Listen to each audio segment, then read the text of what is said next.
Assalamualaikum warahmatullahi wabarakatuh. Perkenalkan saya Rifan Andrianto dan 35 156 izin mempresentasikan tentang analisis kinerja keuangan dan manajemen risiko perbankan pada PT Bank Sentral Asia atau BCA tahun 2025. Yang pertama adalah latar belakang. Bank ini memiliki peran strategis seperti kayak sebagai intermediasi yang menghubungkan pihak kelebihan dana dengan pihak yang membutuhkan dana dan juga memiliki peran vital dalam perekonomian nasional suatu negara. Tantangan yang dihadapi itu bank menghadapi berbagai risiko kompleks dalam operasionalnya. Terus diperlukan pengelolaan keuangan yang hati-hati sesuai standar akuntansi dan regulasi. Terus pentingnya analisis kelaporan keuangan, terus menilai kesehatan dan kinerja bank secara komprehensif, terus mengidentifikasikan potensi risiko dan strategi mitigasi. Dan untuk regulasi atau peraturannya tuh kayak PSAK 71 tentang instrumen keuangan, PSAK 149 tentang akuntansi instrumen keuangan syariah, dan PCOK tentang kewajiban penyediaan modal minimum atau KPMM. Untuk tujuannya adalah mengkaji laporan keuangan pada PT Bank BCA ini tahun 2025 secara komprehensif melalui 4 aspek utama, yaitu akuntansi kewajiban segera dan simpanan, akuntansi komitmen dan kontingensi, akuntansi pendapatan dan beban, serta analisis kinerja keuangan dan manajemen risiko yang ada di Bank BCA ini. Jadi yang di analisis tentang laporan keuangan konsolidasian BCA pada 31 Desember 2025 yang telah memperoleh opini wajar tanpa pengecualian. Profil Bank BCA. Jadi Bank BCA ini didirikan pada 10 Agustus 1955 dan telah menjadikan perusahaan publik di BEI, Bursa Efek Indonesia. BCA ini berkantor di Jakarta, kemudian BCA ini menjadi salah satu bank swasta nasional yang terbesar dengan jaringan 1.270 kantor cabang di seluruh Indonesia dan satu kantor perwakilan di Singapura yang didukung oleh 27.937 karyawan. Terus melalui entitas anak seperti BCA Finance, BCA Syariah, BCA Sekuritas, dan Bank Digital BCA, Bank BCA ini terus memperkuat diversifikasi usaha dan transformasi digital. Pemimpinan BCA tahun 2025 ini dipegang oleh Gregory Hendra Lempong serta Presiden Direktur, didampingi Arman Wahyudi Hartono dan John Kosasi selaku Wakil Presiden Direktur, yang mencerminkan komitmen terhadap tata kelola ke perusahaan yang baik. Terus akuntansi kewajiban dan simpanan, komposisi simpanan yang ada di BCA per tahun 2025 itu didominasi oleh simpanan nasabah retail yang mencapai 1,1233 triliun atau 96,5% dari total simpanan yang terjadi dari giro 437 triliun, tabungan 608 triliun, dan deposito berjangka 194 triliun. Sementara itu simpanan dari bank lain hanya sebesar 3,9 triliun dan dana syariah sebesar 4,7 triliun. Nah, dalam laporan BCA ini tidak ditemukan pos kewajiban segera yang berdiri sendiri karena seluruh kewajiban jangka pendek itu telah diklasifikasi ke dalam pos-pos liabilitas yang lebih spesifik seperti beban yang masih harus dibayar dan liabilitas lain-lain. Terus perbedaan risiko dan likuiditas. Jadi simpanan di bank lain itu cenderung kurang stabil sehingga sensitif terhadap perubahan suku bunga dan perilaku penarikannya fluktuatif saat terjadi gejolak pasar. Nah, sebaliknya di BCA ini simpanan nasabah retail itu relatif stabil dengan nasabah yang lebih loyal dan tersebar pada jutaan nasabah, sehingga memberikan stabilitas likuiditas yang lebih baik bagi BCA. Selanjutnya ada komitmen dan kontingensi.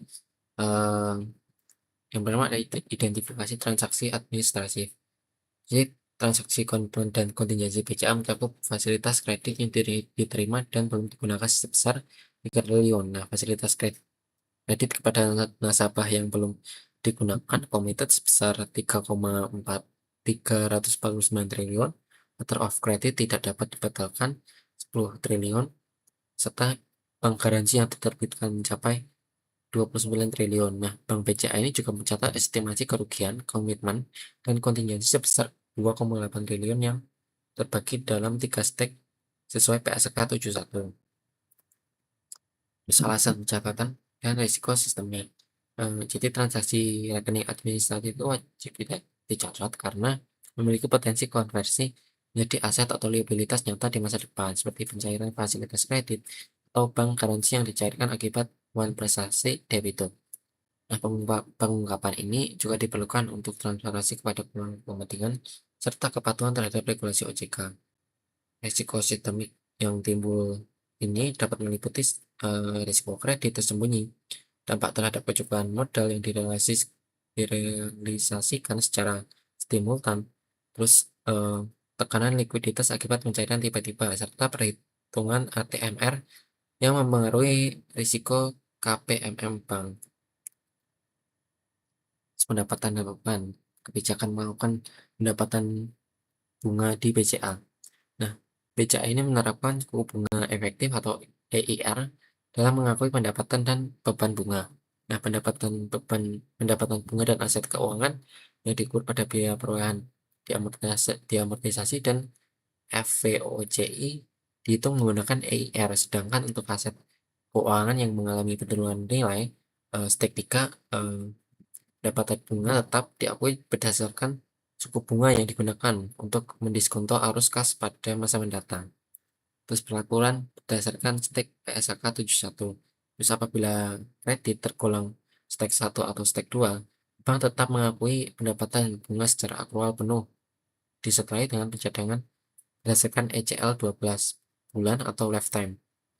Namun jika kredit telah memburuk ke stake 3 atau dikategorikan macet, pendapatan bunga ini tidak lagi diakui secara akrual, melainkan hanya saat pas benar-benar diterima. Nah, total CKPN kredit BCA pada 31 Desember 2025 mencapai 29,75 triliun dengan alokasi sebesar pada stake 3 sebesar 9,76 triliun yang menunjukkan antisipasi bank yang sangat hati-hati terhadap potensi kerugian.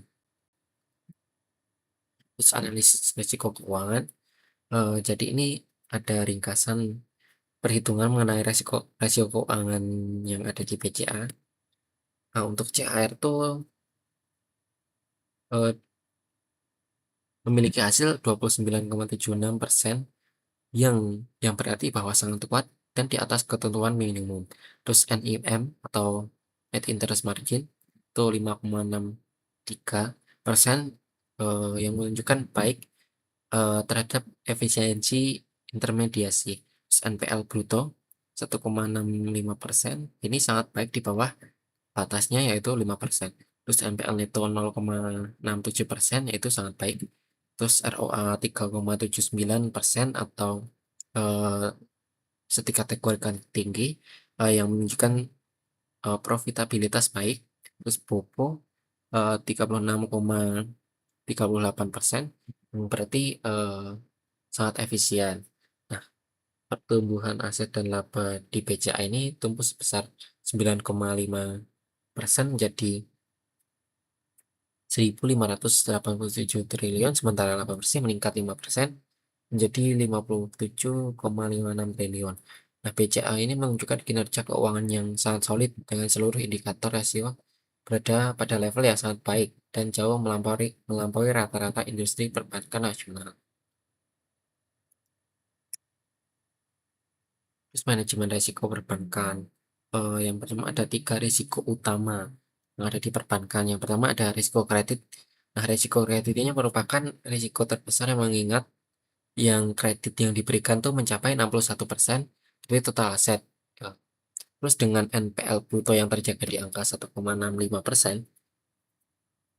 Terus yang kedua ada risiko likuiditas yang dikelola dengan struktur pendanaan yang didominasi simpanan nasabah retail 96,5% dan simpanan nasabah mencapai 77,7% dari total liabilitas. Terus untuk risiko yang ketiga ada risiko pasar yang dikelola dengan posisi devisa neto hanya 0,08 dari modal yang berada jauh di bawah batas yaitu 20%. kebijakan mitigasi. BCA menerapkan prinsip 4 Eyes dalam keputusan kredit sistem peringkat risiko debitur, diversifikasi portofolio berdasarkan sektor dan wilayah, serta anggunan sebagai mitigasi. Untuk likuiditas, bank memiliki LCO, pemenuhan GWM dan PLM, serta pemantauan risiko LDR, LCR, dan NSFR. Risiko yang dikelola melalui value at risk dengan metode historical simulation, pengukuran IRRBB, serta kesiapan menghadapi reformasi IBOR dengan Indonesia. Untuk kesimpulan, yang pertama ada kinerja keuangan yang sangat solid. Jadi BCA menunjukkan kinerja keuangan yang sangat solid sepanjang tahun 2025 dengan pertumbuhan aset 9,5% menjadi 1.587 triliun dan laba bersih meningkat 5% menjadi 57,56 triliun. Nah, kualitas kredit ini sangat terjaga baik karena dengan NPL bruto yang tadi 1,65% dan neto 0,67, sementara efisiensi operasional yang tercatat tuh sangat impresif dengan BOPO hanya 36,38% yang jauh di bawah rata-rata industri. Terus pemodalan tuh yang ada di BCA tuh sangat kuat dengan CAR 29,76%, jauh di atas ketentuan minimum. Terus ada ketahanan bank kokoh. Struktur pendanaan di BCA ini didominasi oleh simpanan nasabah retail 96,5% yang memberikan stabilitas likuiditas kokoh. Kemudian diperkuat dengan manajemen risiko terintegrasi sesuai regulasi OJK serta diversifikasi usaha melalui entitas anak di bidang pembiayaan, sekuritas, asuransi, dan perbankan syariah. Nah, transformasi digital pada BCA ini berkelanjutan dengan penguatan keamanan cyber dan perlindungan data pribadi yang menegaskan kesiapan bank menghadapi era digital. Dengan modal kokoh, kualitas kredit terjaga, efisiensi tinggi, dan profitabilitas solid, BCA ini berada pada posisi yang sangat baik menghadapi dinamika makroekonomi ke depan. Mungkin sekian presentasi dari saya. Saya ucapkan terima kasih. Wassalamualaikum warahmatullahi wabarakatuh. Nah,